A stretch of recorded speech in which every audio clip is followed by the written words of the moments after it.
Aviso: as histórias desta temporada abordam situações que podem ser traumáticas ou prejudiciais, especialmente para menores de idade e pessoas sensíveis.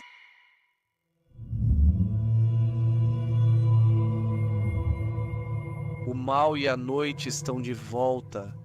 Sou Uriel Reis, criador de Relatos da Noite, onde compartilho histórias para quem gosta de se aprofundar nos piores pesadelos. A professora estava caída no chão, suas mãos estavam completamente destruídas. Essas histórias não são indicadas para pessoas sensíveis. Desafia a escuridão e te faz mergulhar em relatos tão impactantes que não podemos mostrar em nenhuma outra plataforma. Seu filho estava encolhido ao lado dela, com a cabeça no colo da mãe, com os pulsos ensanguentados.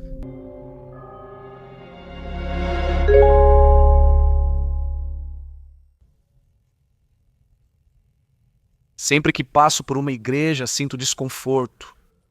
Eu sei que o que vivi ou o que vi é completamente anormal, mas nada me parece mais macabro, mais maligno do que uma seita que se esconde na igreja entre seus fiéis.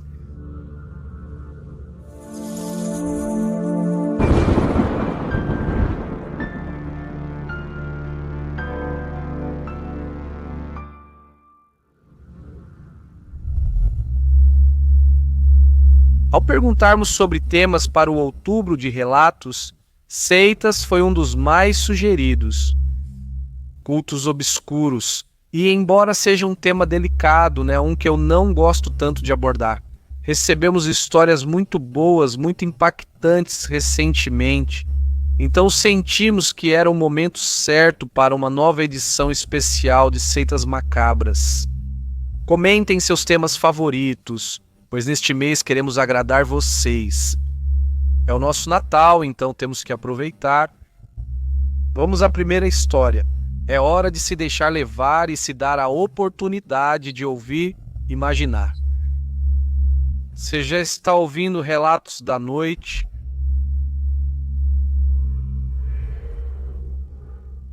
Olá, comunidade, meu nome é Rodrigo, sou arquiteto e quero contar algo que aconteceu comigo há 8 anos, quando eu estava começando a trabalhar.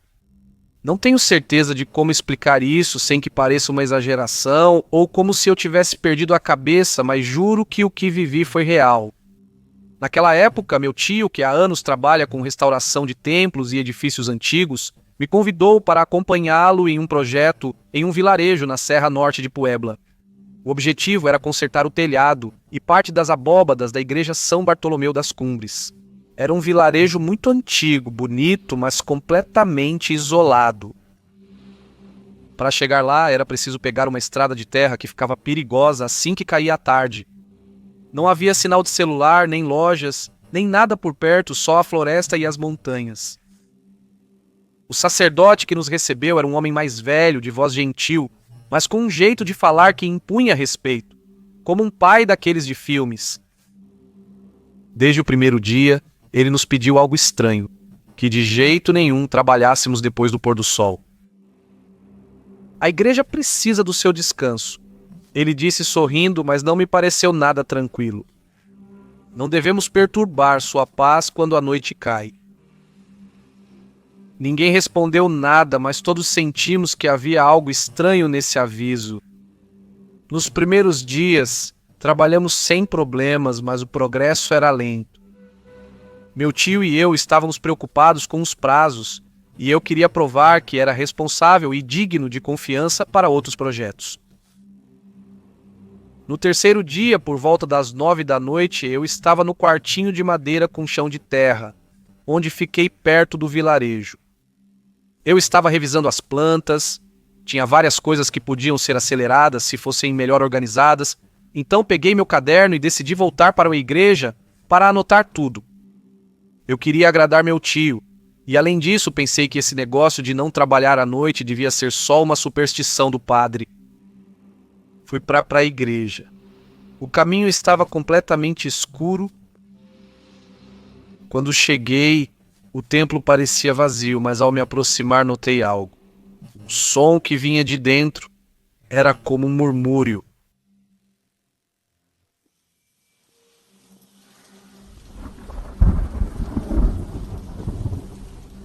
Achei que alguns pedreiros tinham voltado para adiantar o serviço. Mas quando olhei pela porta lateral, não havia ninguém, só uma luz tênue que se filtrava por baixo do altar. Fiquei curioso. Peguei uma lanterna e desci as escadas que levavam ao porão, a área onde eram guardados os materiais antigos da igreja. Não deixavam a gente entrar lá porque ali guardavam tudo: as hóstias, o vinho de consagrar, tudo o que não podia ficar em cima durante a reforma. Foi aí que vi o que me faz escrever para vocês esta noite. Lá embaixo havia pelo menos 10 figuras vestidas completamente de preto, em pé, ao redor de uma espécie de fogueira. No centro, pendia de cabeça para baixo um Cristo de papel machê queimando lentamente. As chamas o consumiam a partir da cabeça, enquanto eles murmuravam algo que soava como orações, mas ao contrário. Não sei quanto tempo fiquei ali parado, sem me mover. Provavelmente foi só um segundo, um instante que se prolongou no meu terror, até que uma das figuras se virou para mim. Era o padre. Seu rosto estava coberto de fuligem, mas eu o reconheci imediatamente. Ele olhou diretamente para mim, deu um passo à frente e gritou: "Espere!" Mas eu não fiquei para ver o que ele queria. Subi correndo as escadas, saí pela porta lateral e desliguei a lanterna para seguir pelo caminho escuro. Não parei até chegar ao meu quarto. Tranquei a porta, apaguei as luzes e fiquei lá tremendo, ouvindo minha respiração. Aquela noite, eu não dormi. Várias vezes achei ver sombras se movendo na frente da janela, como se alguém estivesse rondando a pousada. Ao amanhecer, quando meu tio veio me buscar, disse que estava doente e não poderia trabalhar. Ele ficou em silêncio e depois perguntou: "Você entrou na igreja ontem à noite, não foi?" Eu não soube o que dizer e acabei contando tudo para ele, por mais louco que parecesse. Ele não se surpreendeu, apenas suspirou e disse que já suspeitava. "Arrume suas coisas. Vamos sair sem avisar eles. Só pegamos tudo e vamos embora daqui." Naquela manhã ele chegou de caminhonete e partimos. Ninguém disse nada durante o caminho. Sua equipe inteira decidiu abandonar a restauração. Tínhamos trabalhado quase de graça como um favor para a diocese, mas ninguém quis voltar. Nem comentar por que abandonamos esse projeto. Alguns meses depois, meu tio recebeu notícias de que o padre havia desaparecido. Ninguém continuou com as restaurações. Disseram-lhe que, de um dia para o outro, esvaziaram o templo, selaram as portas com correntes e colocaram uma placa. Fechado até novo aviso. Desde então, sempre que passo por uma igreja, sinto desconforto. Eu sei que o que vivi, o que vi, é completamente anormal. Mas nada me parece mais macabro, mais maligno do que uma seita que se esconde em uma igreja entre seus fiéis.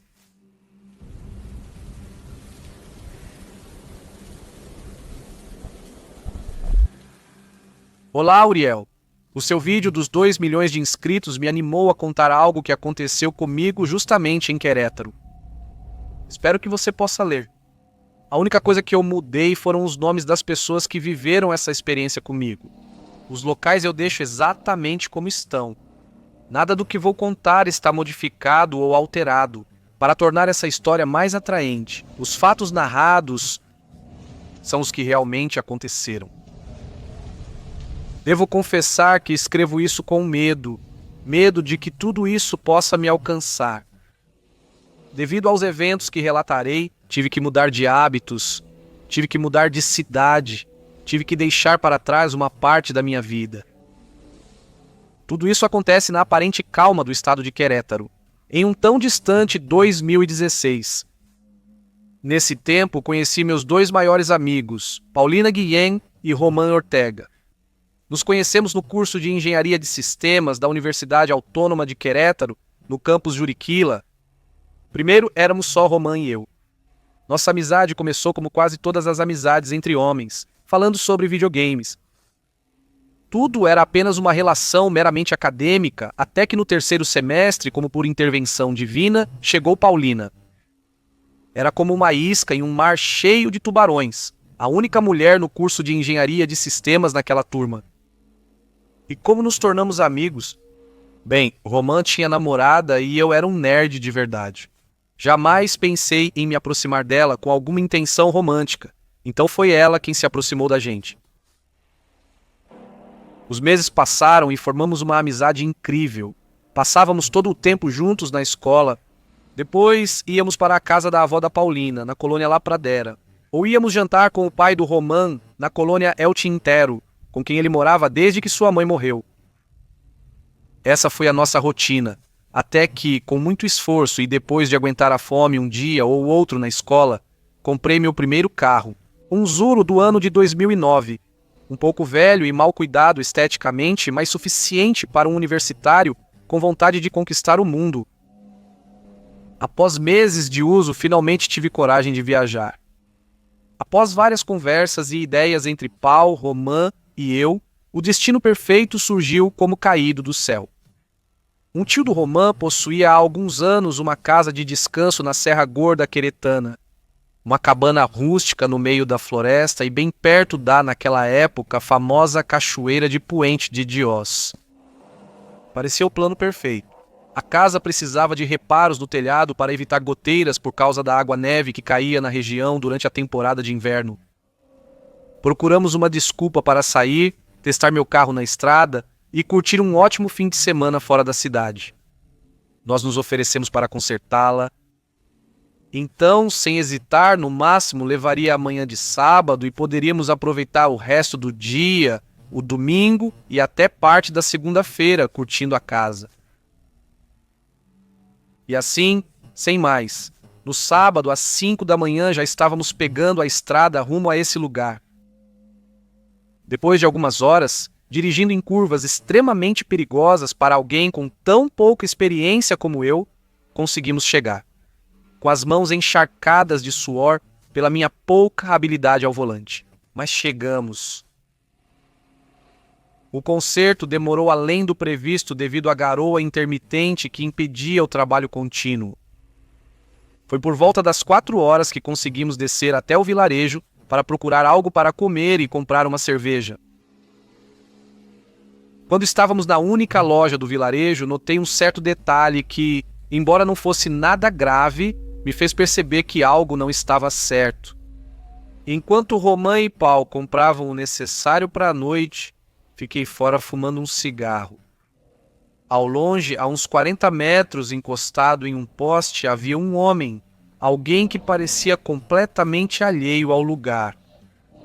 Ele usava roupas elegantes, camisa preta, calça preta, botas táticas pretas e o cabelo penteado para trás com muito gel fixador. Sua pele era branca, não clara nem pálida, branca como uma folha de papel. E assim fiquei hipnotizado olhando para ele até que voltei a mim com um tapinha nas costas que Romã me deu enquanto dizia: "Já vamos, cara, o que você tanto olha?" Quando olhei de novo para onde aquele homem estava, já não havia mais ninguém, nem ele, nem o carro dele. Mas deixei para lá, era só um cara estranho me olhando de longe. O que poderia haver de perigoso nisso? Voltamos para casa, colocamos música, e bem quando estávamos prestes a abrir a primeira cerveja, ouvimos uma série de batidinhas no telhado.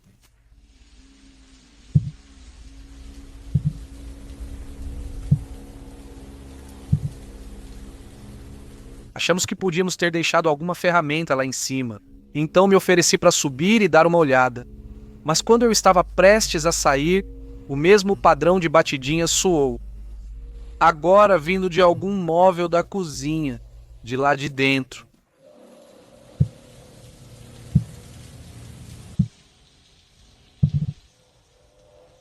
Fomos verificar e não tinha nada. Armários vazios e todas as janelas perfeitamente fechadas. Com um pouco de desconforto, mas tentando ignorar, continuamos nossa noite.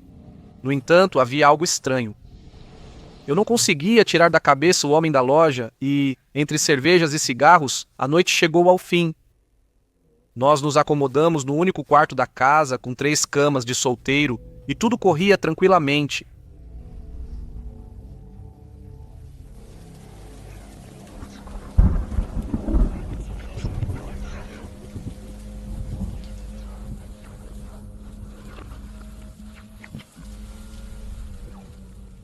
Já estávamos quase dormindo quando ouvi alguém sussurrando do lado de fora da casa.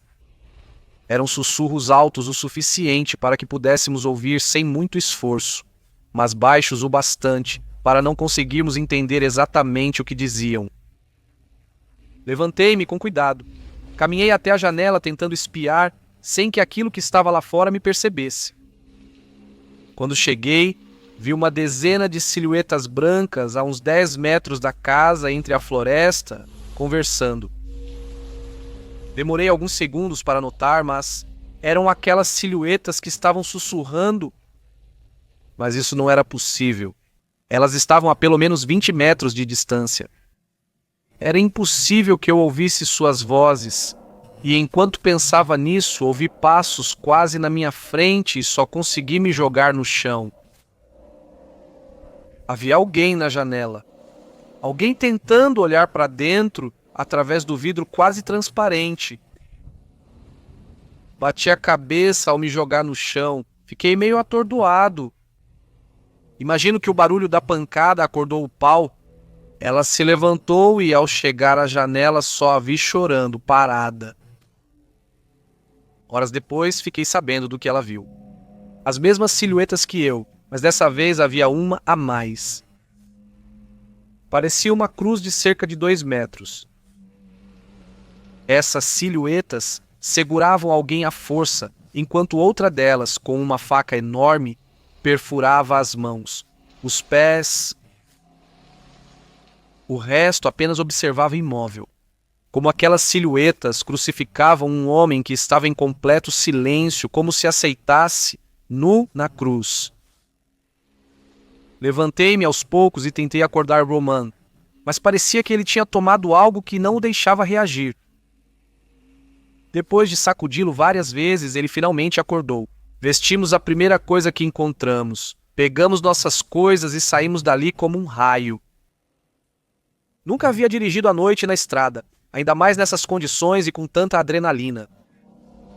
Não sei a velocidade, mas em menos de 1h30 já estávamos na casa da Paul. Entramos e nos sentamos no sofá em choque, tentando processar o que tinha acontecido. Passamos o resto do fim de semana na casa dela. De tempos em tempos, alguém lembrava de algum detalhe e compartilhava com a gente, tentando entender, tentando compreender o que tínhamos vivido. O cérebro humano não estava pronto para ver isso. Por nada nesse mundo eu desejo que alguém, nem mesmo o meu pior inimigo, passe por uma situação como essa. Os dias se passaram e quando parecia que nós 3 estávamos prestes a esquecer o que aconteceu, aconteceu o pior, o terror de verdade. Enquanto almoçávamos no refeitório da universidade, o telefone de Paul tocou. Lembro bem que ele atendeu e disse: "Fica tranquila, vovó, sim. Vovozinha, fica tranquila, eu estou bem. Não aconteceu nada, estou indo aí." Nós a acompanhamos sem questionar. Do caminho até o estacionamento, ela começou a nos contar. Minha avó disse que algumas pessoas foram até a casa. Disseram a ela que eu tinha me metido onde não devia e que era melhor eu ficar calada se quisesse que nada acontecesse com ela. Claro que era compreensível a preocupação dela. Os pais de Paulina tinham morrido quando ela ainda era uma criança e sua avó era a única família que lhe restava. Chegamos à casa dela e ela descreveu quem a ameaçou. Coincidia perfeitamente com aquele homem que eu vi me observando na cidade, na serra. Quando cheguei em casa, depois de tudo isso, eu não sabia como me sentia em relação a isso. Tudo era real, tudo tinha acontecido. Estava acontecendo. Só consegui dormir após horas pensando nessa situação. Quando fui acordado por um barulho, Minha televisão estava ligada. Fui à sala do apartamento e vi a porta aberta, a televisão e o fogão ligados. Rapidamente fechei a porta, desliguei a televisão e o fogão. E muito nervoso, quando já estava prestes a ligar para a polícia, comecei a escutar uma voz na minha cabeça. Só assim eu posso descrever, como se essa voz fosse ouvida em todos os lugares ao mesmo tempo, e dizia: "Você não vai contar. Ninguém precisa saber. Ninguém precisa saber. Você não vai contar." Aquela voz entre sussurro e grito muito grossa fez meus ouvidos doerem. Acho que desmaiei. Não sei se de medo, de dor ou do quê, mas eu desmaiei.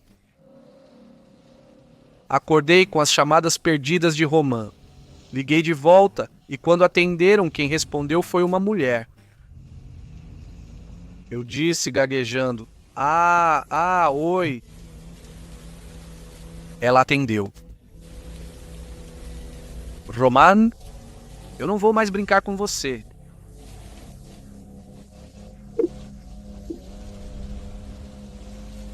Ouvi como ela tapou a boca para que eu não a ouvisse rir. Desliguei e corri desesperado para a casa do Roman. Cheguei, bati na porta e o pai do Roman abriu com um pouco de desconfiança, mas me deixou entrar rapidamente. Roman estava na sala e, ao me ver, disse com os olhos marejados: "Entraram na minha casa, cara. Levaram meu celular e a foto do altar da minha mãe. O que ela tem a ver com isso?" Então, o pai dele começou a contar o que aconteceu naquela noite na casa deles. Cheguei já tarde da minha última corrida no meu táxi. Estacionei como sempre em frente à casa e quando desci do carro vi que a porta do portão estava aberta. Entrei com um cano na mão e ao passar pela sala havia uma mulher. Uma mulher idêntica à minha esposa, mas havia algo estranho em seus traços. Não era grotesco, mas havia algo estranho, como se o rosto dela estivesse inchado ou usando uma máscara. Ela me olhou fixamente segurando uma xícara de café e eu simplesmente fiquei paralisado na frente dela. Com uma voz muito feia, como se a garganta dela estivesse toda destruída, ela me disse: "Diz para Romy não ficar se metendo onde não é chamada. Logo estará com a mamãe dele. Miguel, a xícara está na cozinha agora." Isso realmente aconteceu e eu preciso que me digam exatamente o que fizeram e por que essas pessoas estão procurando vocês. 1 hora depois, Paul chegou. Já estando nós 3 juntos, tivemos coragem de contar o que aconteceu. Ao terminarmos, o pai do Roman disse que perguntaria ao tio se ele sabia de algo ou tinha informações que pudessem nos ajudar. Afinal de contas, era a casa dele. Fomos para a universidade com medo. No caminho, conversávamos sobre o que fazer a respeito. O ambiente estava tenso. Sentíamos que, nos semáforos, as pessoas nos observavam da calçada, dos outros carros, e até mesmo, já na faculdade, percebíamos que alguns professores nos olhavam com certa raiva. Era estranho. Era como se todo mundo lá fora soubesse o que estava acontecendo com a gente. Como se estivessem contra nós. Passamos o dia com relativa tranquilidade, até que tivemos que nos separar para uma aula que nem Roman nem Paulina faziam. Essa aula era das 7 às 8 da noite. Nesse dia, ao terminar, fiquei um tempo para completar um exercício que não tinha conseguido fazer durante a aula. E ali, de uma forma muito estranha, acabei pegando no sono. Acordei desorientado quando um segurança entrou e disse que já não havia mais ninguém na universidade. Olhei para o meu relógio. Eram aproximadamente 11h30. Agradeci e corri ao estacionamento, mas uma grande corrente fechava o portão de saída, me deixando com poucas opções. Pegar o ônibus, embora pelo horário provavelmente já não houvesse mais linhas, ou pedir um Uber, que parecia a melhor opção. Percebi que a bateria do celular estava descarregada. Parecia que tudo conspirava para eu andar sozinho até minha casa pela cidade deserta. Mas foi justamente nesse momento que me lembrei da nota de emergência que meu pai me ensinou a sempre guardar. Ele dizia que aqueles 100 pesos poderiam salvar minha vida, e era exatamente isso que estavam prestes a fazer por mim. Tirei da minha mochila, saí para a rua e fiquei esperando um táxi. Apesar de mais caro, certamente era mais seguro que andar 4 horas até minha casa. No meio da noite, pelo menos algo tinha que me aproximar. Enquanto eu esperava, notei ao longe, na rua, 2 figuras paradas na calçada. Tentei focar nelas. Depois de alguns segundos, percebi que eram Romã e Paul, mas tinha algo estranho. Eles só estavam ali, parados, sem se mover ou falar. Mesmo depois que fiz sinal para eles, tentei me aproximar, caminhei até eles, mas algo muito estranho estava acontecendo. Quanto mais eu avançava, mais longe eles pareciam estar. Era como se o espaço se estendesse, como se eu estivesse em uma esteira de aeroporto. Eu caminhava em direção a eles, mas me afastava. Tentei fazer isso mais rápido. Depois comecei a trotar, comecei a ficar desesperado. E corri, mas não conseguia alcançá-los. As luzes de um táxi me tiraram daquele transe horrível, e sem que eu pedisse, ele parou ao meu lado. Olhei pela janela, eram Romã e o pai dele. Sobe aí, cara, rápido, que já nos viram. E sim, aquelas figuras que antes eu via como Romã e Paul, agora eram apenas 2 silhuetas negras correndo na nossa direção. O pai do Romã acelerou tudo. Parecia que o velho táxi dele ia desmontar a qualquer momento. Quando chegamos na casa dele, já estavam lá o Paul, a avó dele e o tio do Romã tomando café. Eu não sabia ao certo qual era o propósito de todos nós estarmos reunidos, mas eu sabia que, de alguma forma, o que estava acontecendo nos afetava a todos. O tio do Romã quebrou o gelo e disse: "Eu não achei que aquelas pessoas ainda continuassem fazendo suas bagunças lá no vilarejo. Eu parei de ir justamente por isso. Mas vou contar para vocês o que eu sei. Quando comprei a casa, a cidade era muito menor do que é agora. Ninguém chegava lá, nem por acidente. Só iam as pessoas que moravam lá ou os fornecedores da única loja da cidade. Um dia chegou um homem que falava com as pessoas fora da loja e da igreja, e, em geral, em qualquer oportunidade que ele tinha. Um homem muito carismático. Aos poucos, espalhou-se o boato de que esse homem fazia limpezas espirituais, abria caminhos e realizava trabalhos de bruxaria, tão fortes que várias famílias conseguiram fazer seus negócios prosperarem, faziam fortunas da noite para o dia, e esse homem ganhou o apelido de O Santo. Aos poucos, foi ganhando popularidade, não só na cidade, mas em todo o estado.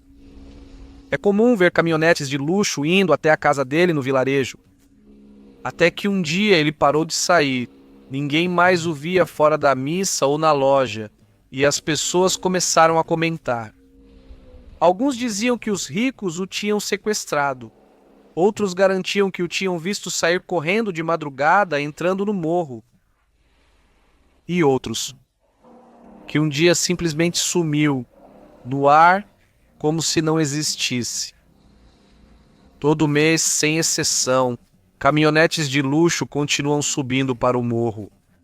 Até que decidi parar de ir à casa, porque cada vez aquelas vozes eram ouvidas mais perto, as vozes das cerimônias deles. Achei que eram só um bando de malucos com muito tempo livre, com dinheiro de sobra para ir para o morro às 3 da manhã. Mas agora eu entendo que eles são algo mais. Ficamos paralisados, sem saber o que dizer. Esse silêncio foi quebrado por uma voz de mulher. Uma voz que falava do lado de fora, da janela atrás de mim, com o mesmo efeito da voz que ouvi no meu apartamento naquela noite. Nós sabemos mais sobre vocês do que vocês mesmos. Sabemos até quando vocês vão morrer, mas se não ficarem calados, podemos adiantar essa data. Todos nós ouvimos aquela voz rouca de mulher com um tom de deboche, a mesma que atendeu o telefone do Roman. O coitado diz que era a voz da mãe dele, mas o pai dele insiste que não era. Naquela noite tudo desmoronou. Cheguei no apartamento depois das 2 da manhã. O pai do Roman me levou depois de deixar a Pau e a avó dela em casa. Quando entrei, tudo estava em ordem, exceto por uma coisa. Quando me deitei na minha cama, ela estava levemente quente, como quando alguém se levanta e a temperatura fica no colchão. Olhei ao redor desconfiado.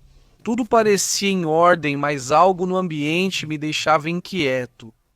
E esse incômodo aumentou quando do banheiro saiu rolando, muito lentamente, uma bola. Uma bola que eu conhecia bem, a mesma bola que eu adorava quando era criança, a mesma bola que deixei rolar até a avenida e que meu avô foi buscar para mim sem prestar atenção. Ele desceu da calçada e ali um ônibus de transporte público o atingiu. Não conseguiu frear e o atropelou, matando-o na hora. Eu passei anos sem revisitar essa lembrança horrível, a mesma que me levou à terapia por anos. Mas de onde tinha vindo aquela bola? Me apressei para entrar no banheiro com coragem, disposto a confrontar quem quer que estivesse lá. E quando entrei, estava completamente vazio. Não aguentei mais. Ali eu desabei. Já não sabia o que fazer. Não sabia o que aquelas pessoas queriam de mim. Eu não tinha a menor intenção de contar a ninguém o que tínhamos visto naquela noite. Eu não sabia mais o que fazer, nem a quem recorrer. No dia seguinte, Paul já não foi para a minha escola. Não disse nada, simplesmente foi embora. Mudou o número, mudou de casa. Nunca mais soube dela. Roman foi aos poucos se afastando de mim. Depois disso, ele parou de falar comigo, sentava longe e não fazia mais as mesmas aulas. E eu tranquei a matrícula do curso definitivamente. Me mudei para a cidade do México, onde um primo me deu abrigo por alguns meses enquanto eu procurava trabalho, e tudo estava indo bem. Não havia mais vozes na minha cabeça, nem intrusos no apartamento. A única coisa estranha que ocorreu foi há apenas algumas semanas, quando trocaram meu chefe no trabalho. Chegou um novo vindo da filial de Querétaro. Ele se chama Jair. É um cara simpático, bem normal. A única coisa estranha é o jeito como ele me olha. Desde o primeiro segundo em que nos vimos, ele me observou, com aquele olhar de cumplicidade com que as pessoas te olham quando sabem que você as conhece e elas sabem quem é você. Um olhar macabro e de satisfação. O curioso foi que essa mudança aconteceu quando contei minha história para alguém pela primeira vez. Para minha namorada atual, contei para ela com os mesmos detalhes que escrevo agora. 2 dias depois, trocaram meu chefe. E chegou esse maluco para me vigiar. Para lembrar que eles me conhecem melhor do que eu. Por que eles voltaram? Acho que é algo que eu não quero descobrir. Obrigado por me ler, Uriel. Espero que minha história tenha te convencido e te agradeço muito por criar esse espaço. Você não sabe, mas é preciso coragem para falar dessas coisas, mas também para publicá-las e até para ouvir. Espero não colocar mais ninguém em problemas. Escrevo isso para desabafar sobre toda a desgraça que esse encontro trouxe para a minha vida. Sei que talvez você não se atreva, mas eu gostaria de ouvi-la narrada por você. Agora sim, já me sinto mais seguro, sabendo que mais pessoas sabem de mim, da minha história.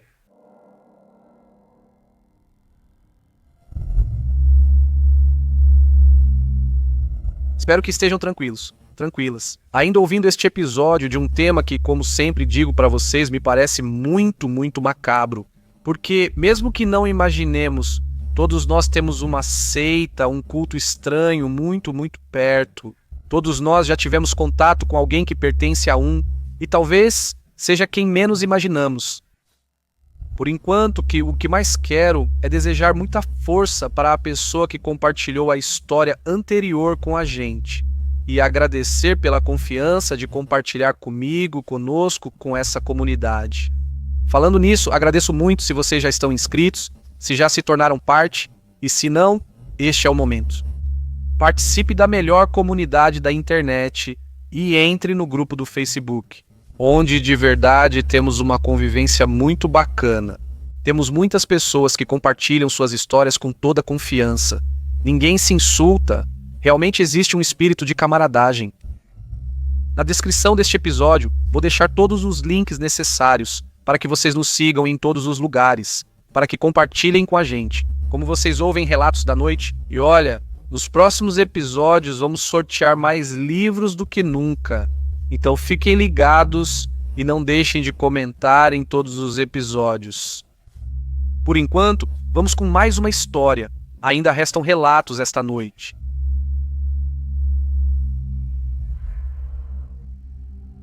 Meu nome é Patrícia, sou professora do Fundamental e quero contar algo que ocorreu há alguns anos, em uma excursão que ainda me custa lembrar com tranquilidade.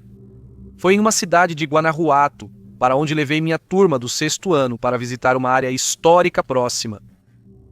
Tudo estava indo bem, até que durante uma pausa, uma das bolas que as crianças levavam rolou ladeira abaixo para uma parte do terreno que não fazia parte do percurso.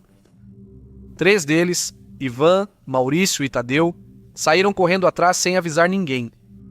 Quando percebi, já não os via. Corri ao caminho e gritei por eles, mas não respondiam.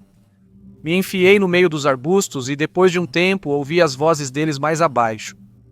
Os encontrei numa clareira perto de um barranco com pedras empilhadas. Estavam calados, olhando algo no chão. Quando me aproximei, vi o que era. Uma espécie de altar feito com pedras dispostas em círculo e no centro havia uma figura esculpida em madeira. Parecia um corpo humano com muitos detalhes. E a cabeça era de cabra, mas parecia ser real, incrustada no corpo de madeira. Além disso, tinha uma coroa de espinhos. Não sei como explicar, mas sei que a cabeça era real. A figura era do tamanho de uma criança. E os olhos? Os olhos pareciam que estavam nos olhando. Pedi para eles se afastarem dali. Gritei com eles. Disse que de jeito nenhum deveriam se separar de mim de novo e que não deviam voltar a se aproximar daquela parte do morro. Eles só assentiram. Eu também estava assustado. Aquela noite, já em casa, não consegui dormir. Eu tinha a sensação de que algo estava errado, de que tínhamos interrompido algo que não nos dizia respeito, e no dia seguinte eu confirmei isso. O pai de um dos meninos, Ivan, me ligou dizendo que seu filho não conseguiu dormir. Que ele tinha ouvido batidas na janela durante horas, como se alguém quisesse abri-la, mas não via ninguém. Eles pensaram que era uma brincadeira ou um ladrão, mas de manhã encontraram pegadas no quintal. Ali pela janela dele. Não eram de pessoa, eram pegadas como de um animal, como de uma cabra. Só que maiores. E o pior é que, pelo que me disseram, estavam marcadas como se a cabra tivesse andado em 2 patas. Aconteceu o mesmo com os outros 2 meninos. Mesmas pegadas, mesmo barulho à noite. Os pais foram à cidade perguntar e ouviram que havia um culto antigo na região. Muito poderoso, que adoravam uma figura com cabeça de cabra e que o altar onde as crianças encontraram a bola era deles. Por sorte, eles não os encontraram naquela tarde, porque encontrar o ídolo já é ruim o suficiente, mas cruzar com eles, com aqueles que o veneravam, isso era pior. Disso não se sobrevivia. Desde então, evidentemente, nunca mais levei meus alunos para excursões naquela região. Nunca mais arriscaria meus alunos a se depararem com algo assim,